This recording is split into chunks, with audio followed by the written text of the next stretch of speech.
All right. Well, I think we're ready to start here. I think a good place to begin would be if you could just introduce yourself and how you relate to Egg Squeeze's development. Yeah, my name is Joe. I go by Pngsequence online. I'm a video game developer. Full time, I work in AAA, but in my free time, I work on indie games. So Egg Squeeze is kind of my my child. um, it was of my doing, even though the idea came from Adam, a friend of mine, where we kind of just discussed one day over one of his joke tweets. Um, we were like, hey, this is a funny idea. Let's see if we can actually turn this into a real game. And within a day, we had a prototype, and it was just so fun. Um, the other person working on the game is Floor Baba, Jesse, a really talented musician who we got to do the sound design and just really sound like production for the game. And it just turned out all so wonderfully. But yeah, I was the main developer, the only developer of the team. It was a pretty small game um, that we managed to make in around 3 weeks. It was super fun. Okay, great. So three people total worked on the game then? Yep. So it's going to be me, Adam Carey, which is that friend I mentioned, and Jesse for Baba, which was the musician. Even though we really all contributed music, we're all musicians at our core. Um, Okay. but yes, I was the programmer, and all of us really chipped in for everything else design wise. So Egg Squeeze is a very unusual game. So I think it would be really great if you could describe how you see Egg Squeeze, how you see the game at its core, what you think it's going for, that sort of thing. Hmm, I think at its core, it's a game that shouldn't be taken too seriously. But at the same time, I think that it can be taken seriously to a degree. Um, it's an RNG game if you've played the game. It's really randomness plays a big role in just how you interact with the game. Just unpredictability and not really being able to see or not being able to really feel the data or know like what's going to come next. It's really just Mhm. pure intuition, and that's kind of the main gimmick surrounding the game. But I think a lot of the fun comes from honestly the atmosphere of the game, not even really the mechanics themselves, but just the whole aspect of not knowing what you're getting into, feeling like you're kind of in the dark and just taken along for this weird ride that you're not going to know where it's going to turn next, and like just the the experience and the like aesthetic world of Egg Squeeze, I think, is the most appealing and interesting part. So you mentioned that there was a joke tweet that was the inspiration to make the game. So what was that? What was that initial spark? Yeah, so I can probably find it and send it to you later. But the original Okay. tweet was, I think it was a stab at like the Game Awards. Adam retweeted or quote tweeted something having to do with the Game of the Year. I think it was the Game Awards Twitter asking people, "Oh, what's your favorite Game of the Year? Like, what do you think is Game of the Year?" Um, and he just replied, um, "A game I just made up right now called Egg Squeeze, where you squeeze an egg for as long as you can without breaking it." Okay. Um, and I think even before Adam made this tweet, we haven't even really talked much at all. And then we started interacting a lot on Twitter after that.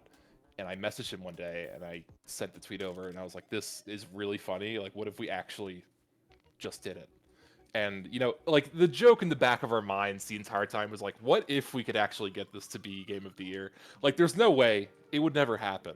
But it was funny to think like let's put like an ounce of effort into this and no more and see how far that can go. So that was kind of the origin of the game. Okay. So that idea about creating a game around squeezing eggs developed first, and then the mechanics you came up with later to justify that. It wasn't that you came up with the mechanical random basis first, or however you want to phrase it, and then you later flavored it around egg squeezing. It was the other way around. Oh yeah, it was very much like a progressive like design or rather a development cycle in which just we kept coming up with ideas and throwing them in, seeing if they stuck. The prototype we had on day one was just literally holding down mouse one and guessing Okay. for how long you have to press. Sure. Um, and everything else having to do with the game, which is like the different eggs, the mechanics, having to do with like the squeeze times, the music, the different days, the day system in the game, all came later, and that all those different aspects of the game kind of appeared naturally as we kind of thought like, okay, how do we flesh this out a bit and have it not just be like a clicker, you know? Sure. Sure. So, this isn't a particularly long game. Were there talks during development about how long it would end up being and whether or not an hour and a half was too short potentially? Not really. Honestly, length wasn't really something we had in mind. Like we weren't saying to ourselves, "Oh, this needs to be an hour long or 2 hours long, or else it's not really gonna make the cut." Even if it was a 20-minute game, like we still would have made it. Um, it just so happens that it ended up being around a one to I think I listed it as a 1 to 3 hour experience, which turned out to be pretty accurate. But honestly, that was more of just like a ballpark, because there are some folks who blow through it in 20 minutes, and some who really struggle with it. And I say struggle, and it's funny to say that with this kind of game where it's like y it's not a fault of your own if you Yes. lose Yes. or do poorly. It's Uh huh. really just luck. Well, I mean, you've played the game. I'm sure you know there's some strategy Hmm. behind it, but Yes. it's mostly luck. So there are players who kind of like use the game mechanics to their benefit. They kind of figure out like, okay, like how could I like statistically guarantee myself to perform well, and they figure it out, and they beat the game fairly quickly. And others maybe don't figure that out. They're not as um psychokinetically intuitive, and Yeah. they yeah, they keep playing over and over again to Sure. win, and they just don't because luck. Hmm. So, in my review, I talked a bit about that experimentation aspect you described, how players can sort of start to intuit what they should be doing based on mechanics that are very hidden from them at the beginning. Was that something that you had a focus on during development, that experimentation, or is it something that just naturally emerged? I would be lying if I said it was just completely natural. I think I was thinking a lot about how players are going to be interacting with the game itself and trying to like riff off of that. Yeah, I mean, I think a lot of thought was put into just the game mechanically in its entirety. Um, Probably more than what it seems because the idea is so simple at its core. Hmm. But um, no, still, I think we did a decent amount of just like theorizing about okay, what are players going to actually do? Um, like when players see they just have to squeeze an egg, like how interested are they going to be at first? Like what can we do to kind of gauge their interest and to keep them motivated to actually you know keep playing through all the days. Hmm. So, you had mentioned that you were thinking about what the player was going to be experiencing when they were playing it. Was there ever any worry during development that the very random nature of the game would drive players away or alienate them in some way? Um, yes, definitely. Um, I think there's currently one Steam review. That's a negative review. I think overall there are only two negative reviews, but one of the negative reviews says like ultimately it's not very fun to just guess a random number because that's like if you boil the game down to its core essentials, you're really just guessing. Yeah. Um, Hmm. but it's funny that that wasn't the popular opinion. Like people really enjoyed it. And there was a fear in the back of my mind where it's like, oh, people are gonna like understand that this is just like a troll game. It's stupid, and they're gonna like quit really early. But that's not what happened. People would play the entire game. Most people play the entire game. Um, even looking at the Steam like statistics for achievements and playtime, like it seems like most people actually care and don't give up. So that I think was surprising to me. There was a certain amount of like, I admitted to myself pretty early that this is not going to be for everyone, and like it's a joke game, so I didn't really take it too seriously. But I think the overall like feedback and like public perception of the game has been like much more positive than I think either of us, not either of us, but all three of us on the team initially thought it was going to be. Um, we put a lot of care into like the writing and the music, so there were definitely parts of the game where you're like, people are going to like this. Um, but when it comes to, being a customer, like seeing it from the point of view of someone who's like purchasing a game to try and have like a, good experience, um, some of them don't really care about like good art. They just want to play a fun game, and if it's not fun, they'll just like get mad and return it or whatever. But yeah, it was super surprising to see that was so little of the audience. Like people really loved it. You'd say the game has a broader appeal than you expected then. Absolutely, yeah. I'd say like by a really broad margin. like, Sure, yeah. um, I really expected to be more like split down the middle. Like some people get the joke and some people just don't. Hmm. Um, but no, yeah, it seems like people like this stupid thing we made, which is really cool.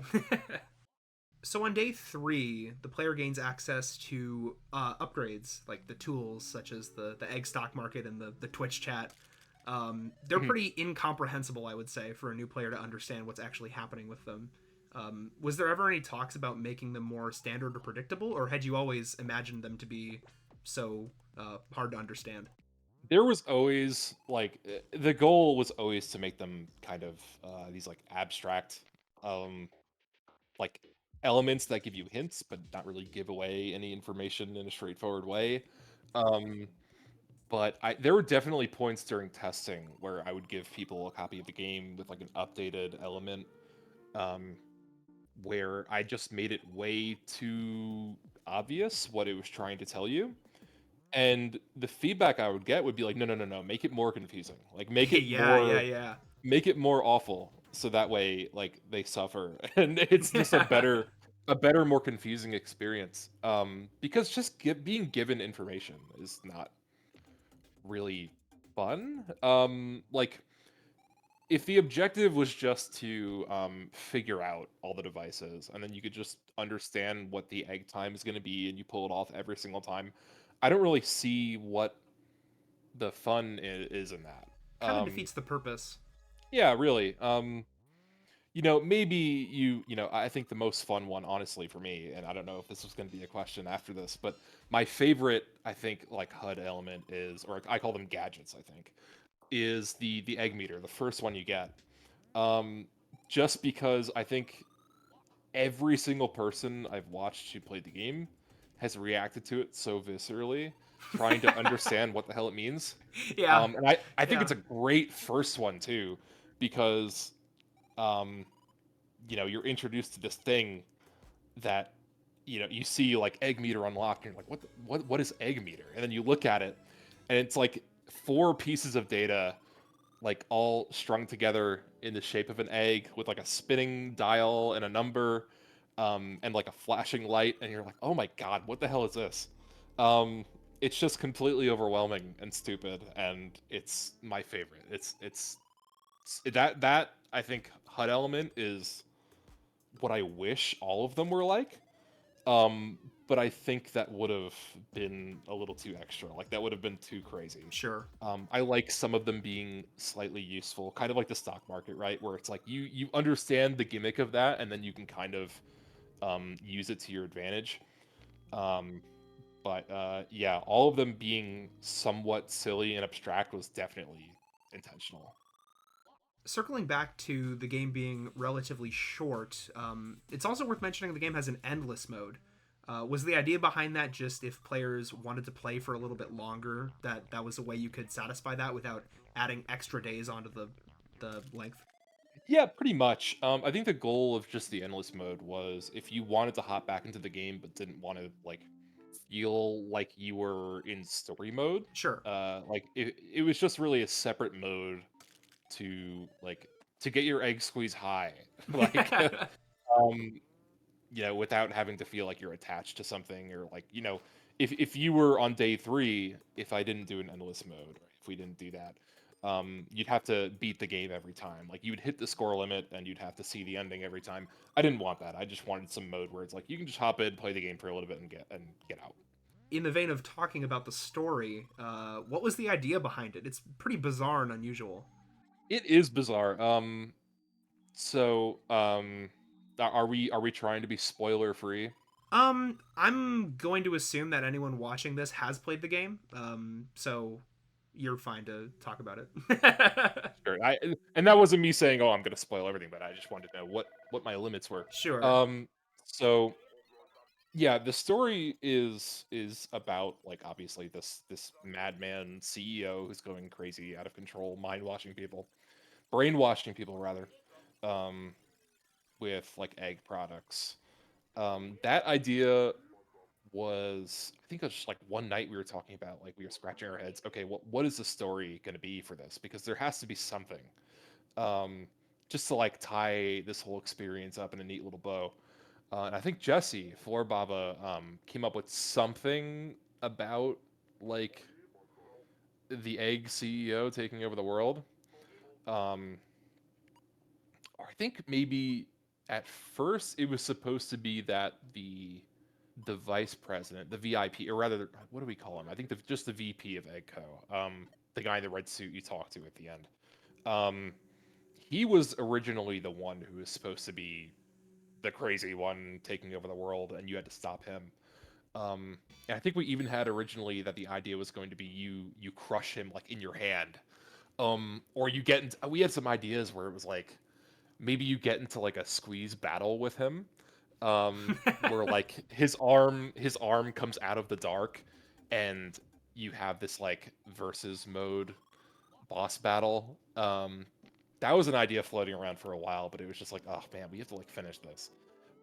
We didn't want this to take forever, so we were like, oh, let's kind of wrap this up in a simple way. Um, but the story, well, yeah, like I said, was kind of um, birthed by Jesse, and we all kind of talked about how we could extrapolate it and just make it fun and also weird at the same time. Um, and yeah, I think it turned out pretty well. Maybe there were a few things I would have changed if I had more time. Um, but for what it's worth, I think it's fitting at least. Yes, definitely. Okay, and was there any particular direction behind the music? Um, yes and no. The music was really freeform. It was made in a way where we just, all the tracks in the game are actually just 10 or 15 seconds. They're not very long at all. So we were really able to pump out tracks at an incredible rate. Like we were making probably anywhere from like 2 to 5, maybe 10 tracks a day at one point. Um, and it was a collaborative effort between all of us. So I mean, we have, I think that the soundtrack is 60 tracks. I think something around there. It's on Bandcamp. But um, yeah, the musical process was really driven by just the freedom of being able to just really make anything we wanted. We didn't really have any restrictions per se, but I think we wanted every track to be pretty unique. Um, there were a few tracks we created that I don't think we included because they were just too similar to other tracks. It was just way more fun having every like random playable track in the game be so different from the last. Where it's like every time you squeeze, you get a different genre. Um, and that led people to believe that the music had a tie to like how long the eggs lasted, or like they thought the music was a mechanic in the game. And That's definitely what I thought the first time I played. yeah, you're not alone. I feel like a lot of people thought that, and I'm not going to say whether it's true or not, but I just think it's very interesting that that's what people like gravitated towards, because that's not something I initially considered um, when we were talking about music for the game. Yeah, I'm gonna leave it a mystery, but it's fun to think about. Yeah, great. That's another element of misdirection and RNG on top of the base.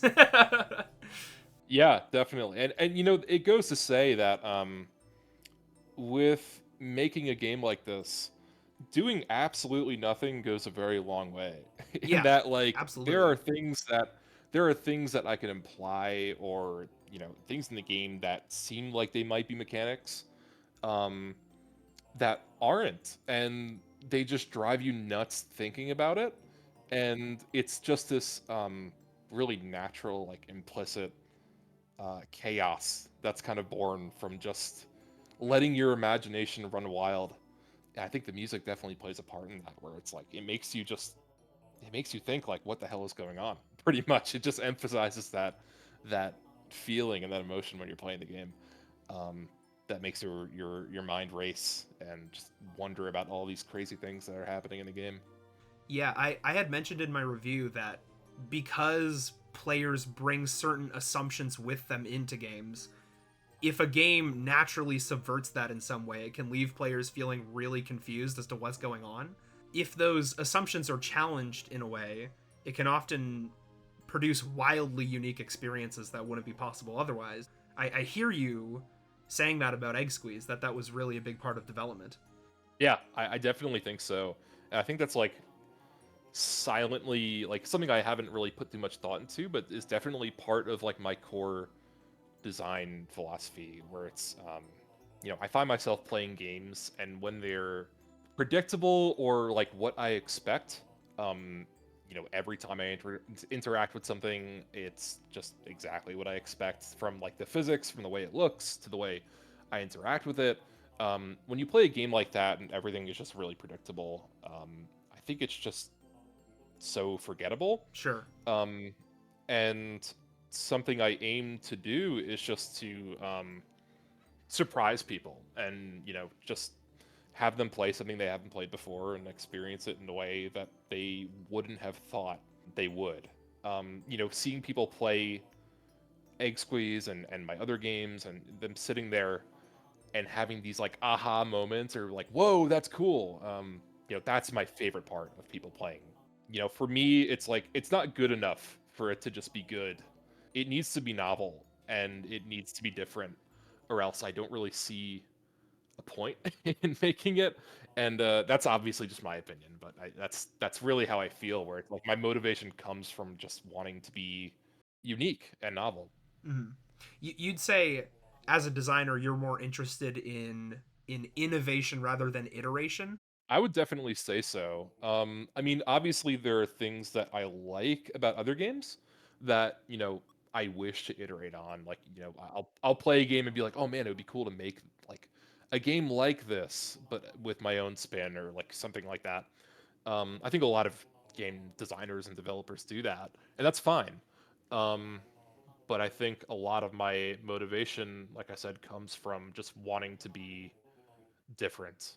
And there are struggles with that too, right? Where it's like, if you're encountering a game for the first time and you have no reference for how it's played, or you've never seen another game like it, um, for some people that's a turn off.